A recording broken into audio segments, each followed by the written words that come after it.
Hello everyone. I am Varsha Gupta from Department of Biotechnology, Chhatrapati Shahuji Maharaj University, Kanpur.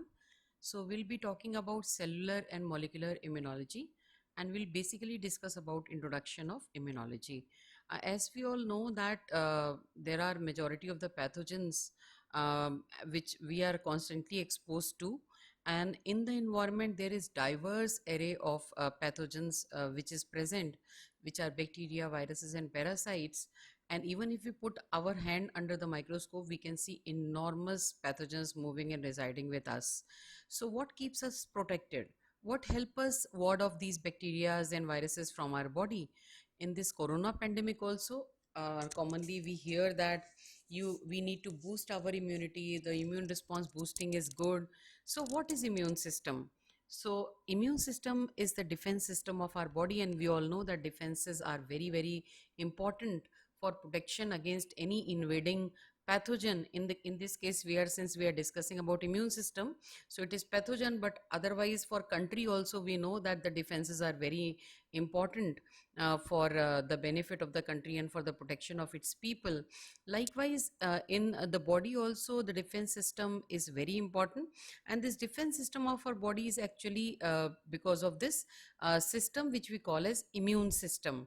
And they have many different components at different levels which protect us from all the invading pathogens, and we are able to defend majority of these pathogens with the activity of immune system. And how does this immune system recognizes pathogen? So the first event is recognition. So it recognizes, it is capable of recognizing between self and non-self. So what is self? The components which belong to us, they are self, and whatever components which don't belong to us, they are actually non-self. So it helps to respond and eliminate against these non-self components. And after this recognition, it tries to clear these invaders or the non-self components from our body. We'll be also talking about the problems in immune system whereby it mistakenly recognizes these self components as non-self, leading to a group of disorders which we call as autoimmune diseases. Now we'll be starting with history of immunology. There were some early experiments which were done for the immunity. So as we discussed, that immune system, it works to defend us from many pathogens, and it is very adaptable system. It protects the body from as tiny as the virus, the polio virus and the other viruses, or as big as a giant parasitic kidney worm. So which is approximately 10 centimeter in length and 10 millimeter in width. So diversity of potential pathogen, because the pathogens are highly diverse, so we also require in turn a range of recognition and destruction mechanisms to match the multitude of invaders, because the invaders are enormous, and they present the immune system with enormous challenges. So immune system also has devised a number of strategies to combat these invading and pathogenic agents. So vertebrates, they have evolved a complicated and dynamic network of cells, molecules and pathways. And these elements, the elements of these immunity, they can be found in all the living beings like plants and animal kingdoms. Even bacteria has evolved mechanism to protect itself from virus invasion. So we'll be starting with historical aspects of immune system. So there were some vigilant scientists who actually initiated the immunology as the branch. And the Latin term immunis, it means exempt. So immunity is the state of protection from infectious agents. So the initial immunity phenomenon, it can be traced back to Thucydides. He's historian of the very earlier days. While describing a plague in Athens, he wrote in 430 BC that only those people, they can nurse the plague patients who have already contracted the disease and they are recovered. So you can imagine during 430 BC, the people were aware that people who have recovered from the disease, they will not catch that disease again, and so they are resistant to that particular disease. So those people, those early people also could observe the phenomenon of immunity, but for almost 2000 years they could not carry the concepts to actual medical benefits. Now, in the 15th century, induction of immunity to prevent smallpox were performed by the Turks and Chinese. They used smallpox pustule derived dried crust to inhale or insert into small cuts in the skin. So what happened was when they were inoculating, the technique was called variolation. So when they were inoculating this dried crust, they were either inhaling or inoculating, they observed that they are able to prevent this dangerous disease. So in 1718, the wife of British ambassador in Constantinople, she observed the beneficial effects of variolation, and then she performed this kind of experiments on her children to protect them from this dreaded disease. Now it started actually from the English physician Edward Jenner. He was a keen observer, and he was credited to the deliberate onset of immunity against smallpox. So in 1798, Dr. Edward Jenner, he observed that the milkmaids who are working with milk animals, they suffered from a very, very mild disease, which was known as cowpox. And after encountering this cowpox, they were somehow immune to the severe and dreaded smallpox. So he logically thought that introducing fluid from the pustule of cowpox into people, that means infecting people with cowpox, will probably make them protected from infection of smallpox. And to validate his thoughts, he injected an 8-year-old boy with cowpox pustule fluid, and later purposefully he injected the child with smallpox. And as predicted, the child did not develop smallpox. That means the pustule, the content present in the pustule of cowpox was able to confer the state of immunity to this child, so that the child is able to prevent smallpox. So Jenner's technique of injecting the cowpox to protect against smallpox, it quickly spread through Europe. And after nearly 100 years they passed after this experiment, then Louis Pasteur came up with another set of experiments which actually marked the beginning of immunology.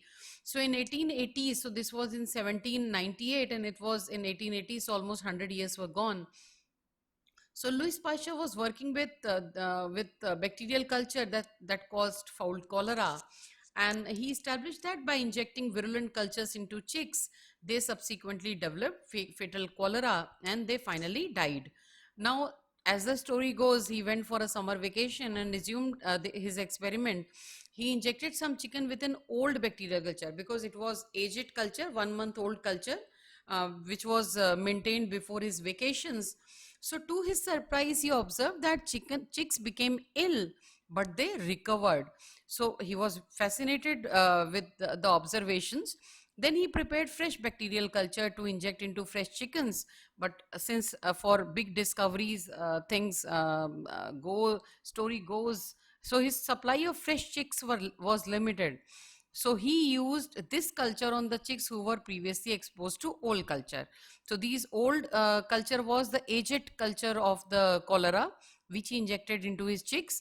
So unexpectedly, all his previously, we can say that immunized these chicks, they survived the fatal cholera.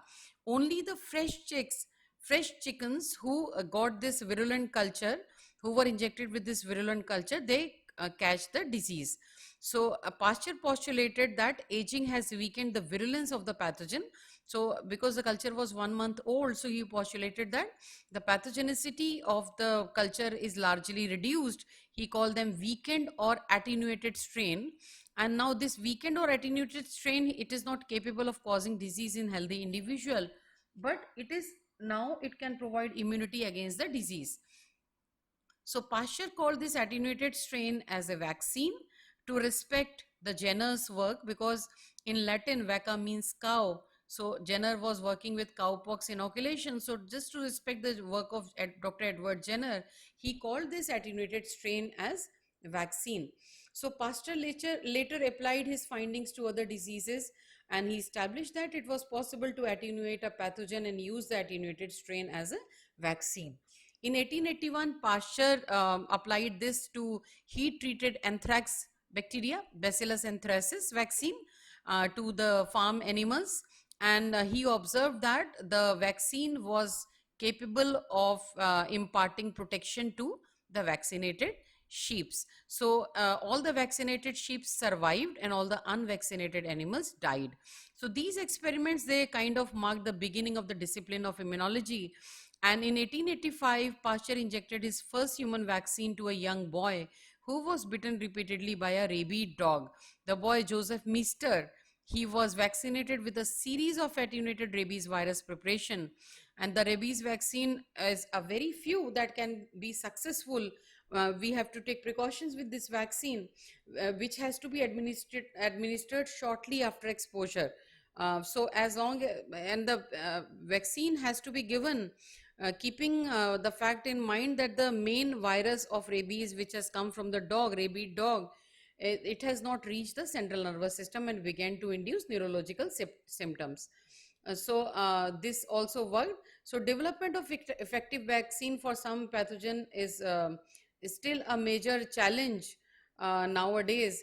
But leaving this fact, vaccination has been enormously successful in improving mortality rates worldwide in many young children. Last known cases of naturally acquired smallpox was seen in Somalia in 1977. And one consequence of eradication is that universal vaccination has become unnecessary. And there are many, many diseases for which there is no cases. So as we can see in this table is from Janice QB textbook of immunology. So in smallpox, there were annual cases per year when the vaccines were not available. And after the vaccines were available, so the cases are zero. So smallpox, you can see, is completely eradicated. So eradication rate is 100%. Same is the case with diphtheria. Rubella, we see very less. For measles, mumps also, we see the number has largely declined. Pertussis is also reduced. Paralytic polio, it is also 100% effective. Rubella, that is German measles, that is also success of 99.9%. Tetanus is also largely reduced. Haemophilus influenzae is also largely reduced. So we can see that vaccination has helped in the eradication of majority of the diseases. And for the diseases for which we have reached 100% of the eradication rate, now the people, they don't get vaccination for these diseases because the pathogen is not in the circulation. So this is one of the problem. If the pathogenic agent is used as bioterrorism, then it will be a problem.